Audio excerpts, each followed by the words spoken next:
Quand j'explique qu'un film ou une série est lente, cela rend réticent bon nombre de personnes.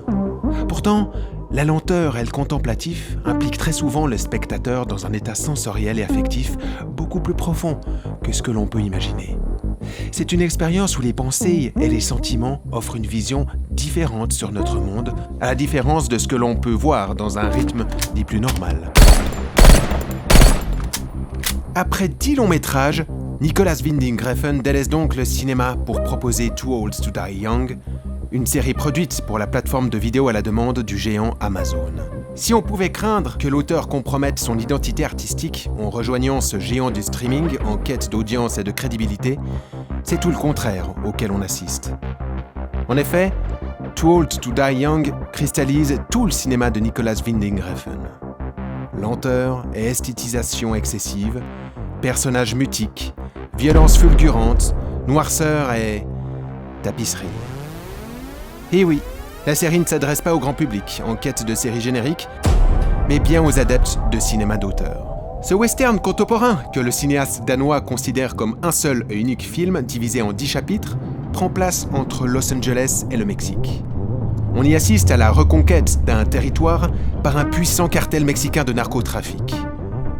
Ce terrain de jeu est exploré à travers les points de vue d'un jeune flic pourri, un néo-parrain parvenu, manipulé par une ex-prostituée, et un guerrier vengeur agissant pour le compte d'une avocate, sensible à des forces métaphysiques supérieures. Alternant des enjeux hyper réalistes avec de soudaines irruptions totalement surréalistes, Too Old to Die Young dépeint une Californie crépusculaire, sombre, chaotique, irrationnelle et violente. Tous des adjectifs qui sied parfaitement à l'Amérique trumpienne. Toutefois, grâce à la bienveillance cynique avec laquelle Nicolas Winding Refn scrute cet univers, il s'en dégage une beauté quasi onirique, particulièrement étrange, faisant oublier que le monde qui s'autodétruit sous nos yeux, c'est bien le nôtre. Ceci, grâce à un effort remarquable sur la forme de cette œuvre, tant au niveau de l'image léchée dans ses moindres détails, que dans la bande-son électronique, composée par le fidèle compositeur attitré de Refn, Cliff Martinez.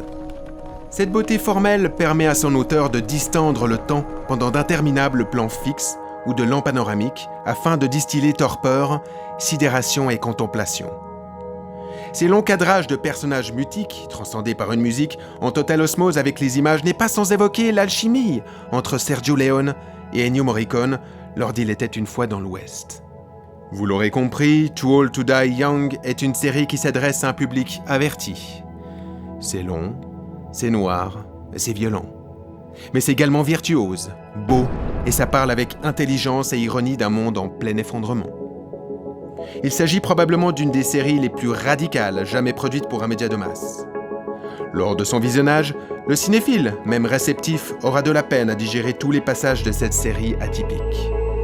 C'est peut-être pour cela que longtemps encore après avoir vu le dernier épisode, les scènes iconiques parsemant cette fresque nourriront encore votre imaginaire.